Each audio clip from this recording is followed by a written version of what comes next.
She beat the British using magic and strategy. Queen Nanny's untold story. What if I told you that a black woman, armed with guerrilla tactics, spiritual power, and unshakable courage, led a rebellion so fierce, the mighty British Empire couldn't defeat her? Welcome to My Blackness 100, where Black legacy lives, breathes, and roars. Queen Nanny of the Maroons wasn't just a freedom fighter.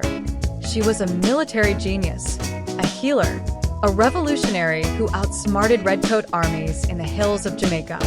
She freed hundreds of enslaved Africans. She turned colonizers' fear into legend. And her name still echoes in the mountains she defended. Why don't our schools teach this? Why isn't she mentioned alongside Napoleon or George Washington? Because her story is powerful. Because our history shifts the narrative. So if you're ready to rediscover the fearless leaders, the empires, and the brilliance of Black resistance across the world, subscribe now, hit that bell, and join us at My Blackness 100, where we honor the warriors history tried to erase. 1. Mastermind of guerrilla warfare tactics. In the misty blue mountains of Jamaica, Queen Nanny turned the jungle into her war room. She didn't wait for a formal army or European tactics. She forged her own path using the land as both weapon and ally. With no cannons, no cavalry, just raw instinct and brilliant strategy, her warriors struck fast and disappeared like smoke. British soldiers couldn't keep up. They weren't fighting soldiers. They were chasing shadows. Queen Nanny read the battlefield like scripture. She studied British weaknesses, their overconfidence, and their need for control. Then she flipped the script. She trained her fighters to use coded A-bang horns for communication, to trap enemies with terrain, to scale cliffs without leaving a trace. Every ambush was surgical. Every victory was spiritual. She didn't just fight to win. She fought to terrify. The British thought they were fighting rebels. What they faced was a revolution wrapped in earth, wind, and fire. Queen Nanny's tactics were unlike anything the Empire had seen. She fought with intellect, rhythm, and spirit. Her message was clear. We don't need your training. We have the land, the ancestors, and the will. And that was enough to break an empire's pride. 2. Defender of African cultural identity. When the British tried to erase African identity, Queen Nanny became its fiercest protector. She didn't just lead a rebellion. She guarded memory itself. Deep in the Blue Mountains, she kept the sounds of ancestral drums alive, taught African languages, and restored sacred rites. The Maroons weren't just free, they were whole.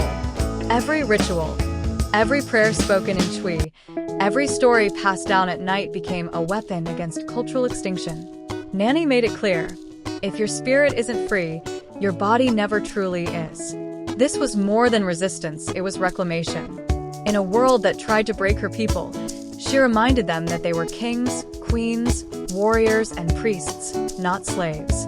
Under Nanny's leadership, identity wasn't just preserved, it was revived. She stood between two worlds and chose the one they tried to bury. Her community didn't just survive slavery. It kept the spirit of Africa alive in every breath. Through her, Blackness remained sacred, fierce, and unforgettable. 3. Symbol of female leadership in warfare. Queen Nanny shattered more than chains. She shattered expectations. In a world that claimed war was a man's domain, she led from the front. She wasn't a symbol. She was the strategy. She planned ambushes, trained fighters, and faced British commanders with unshakable authority. And every time they underestimated her, she proved just how dangerous that was. She didn't wait for permission to lead. She became the permission. Nanny fused intelligence with fearlessness, spirituality with command. Her voice echoed across the hills, not for show, but for direction. British officers couldn't understand how a woman with no formal military background kept defeating them. That confusion became her weapon. Queen Nanny redefined leadership. She proved that strength didn't require armor and strategy didn't come from titles. She was proof that Black women could lead nations, win wars, and transform the future. She didn't follow a blueprint. She became one. And generations still walk in the power she carved from the mountains. 4. Liberator of the enslaved. Queen Nanny didn't wait for freedom to come. She went and took it. She organized nighttime rescue missions, slipping through plantations, navigating shadows, and bringing people out of bondage one soul at a time. These weren't escapes, they were battles. And every life she freed was a blow against the system that tried to own them. But she didn't just break chains. She built lives. The freed didn't just vanish into the hills. They became Maroons, warriors, and citizens of a new kind of society. Nanny didn't offer shelter. She offered rebirth. Her people didn't just survive. They found purpose, pride, and a reason to rise each day with strength. Every person she liberated was a threat to the slave economy. Every escape proved the lie of white supremacy. Nanny wasn't just freeing individuals. She was collapsing the illusion of control. She didn't beg for freedom. She delivered it. And her legacy still whispers to the oppressed. Freedom isn't given. It's taken. 5. Negotiator of autonomy for the Maroons. After years of failed campaigns, the British had to face a truth they never expected. Queen Nanny couldn't be beaten. So they came to the table. But Nanny didn't come to beg. She came with terms. She negotiated from a position of strength, not survival. And what she demanded wasn't just peace. It was sovereignty. In 1739, the Maroon Treaty gave Nanny's people land, freedom, and recognition. For the first time, the British Empire was forced to admit they had been defeated. Nanny didn't settle for survival. She forced the empire to acknowledge Maroons as free people, not fugitives. It was revolutionary, a black woman securing autonomy in the middle of a slave colony. That treaty wasn't a gift. It was a warning. We will not be ruled. Nanny created a state within a colony, a self-governed space built on resistance, law, and dignity. She turned negotiation into warfare and diplomacy into power.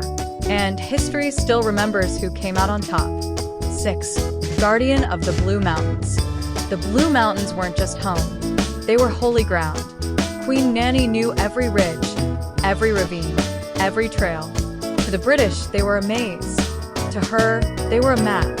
She turned terrain into tactics, and the forest became her fortress. Enemies thought they were chasing rebels, but they were walking into a world she had already mastered. Every ambush was calculated. Every movement was sacred. Nanny used the land the way generals use armies. She didn't just protect the Maroons. She created a kingdom in the clouds, one where black people ruled themselves, far above the reach of colonial hands. These weren't just mountains. They were memory, identity, and sanctuary. Nanny's defense wasn't just military, it was spiritual. She didn't just use the land, she honored it. And because of her, the Blue Mountains still stand as a symbol. Here, we were never conquered. 7. Practitioner of herbal medicine and spiritual warfare. Queen Nanny's power wasn't just in strategy, it was in spirit. She healed wounds with herbs passed down from her Ashanti ancestors and fortified warriors with potions, prayers, and power. She was a general and a healer, a warrior and a mystic. In every battle, her presence felt like prophecy. The British couldn't understand it. They called it myth, but her people knew it was real. Nanny's spiritual strength was armor they couldn't see and weapons they couldn't fight. She called upon ancestors. She invoked the sacred. And with every victory, the belief in her power grew. Nanny blurred the line between the seen and the unseen. Her warriors fought with machetes, but also with protection, ceremony, and faith. She taught them that liberation required more than strength. It required spirit. And with that spirit, they became untouchable. 8. Sustainer of Maroon economy and society. While others saw survival, Queen Nanny saw nationhood. She built more than outposts, she built an economy. Under her leadership, the Maroons farmed, bartered, and built systems that had nothing to do with colonial plantations. Every crop planted was a declaration. We don't need them to live. Food security, shared labor, and self-sufficiency became their way of life. But Nanny didn't stop at feeding her people. She raised a society. Disputes were settled. Children were taught. Elders were honored. She didn't just fight for freedom. She built the foundation to sustain it. Her vision was clear: freedom without structure crumbles. So she gave her people more than liberty. She gave them order, dignity, and a way of life that mirrored the greatness they came from.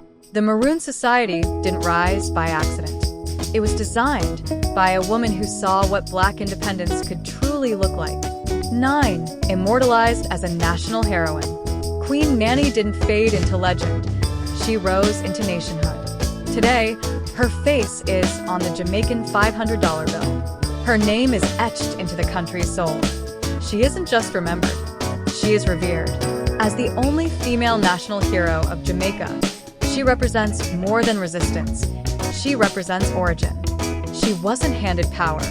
She took it, shaped it, and passed it on. Every Independence Day march, every schoolchild who learns her name, every Maroon drumbeat that echoes in the hills keeps her alive. She didn't just fight for freedom, she birthed it. Nanny's legacy is the story of what happens when a woman refuses to be broken. It's a legacy built on wisdom, spirit, fire, and vision. She wasn't just a leader of her time. She became a symbol for all time. The message is simple: Black women don't just survive history, they shape it. If you were moved by it, please share the video with someone who needs to know. Tap notification bell. The My Blackness 100 channel has more potent, untold Black stories waiting you. The revolution is still going strong, so keep viewing more videos on the channel.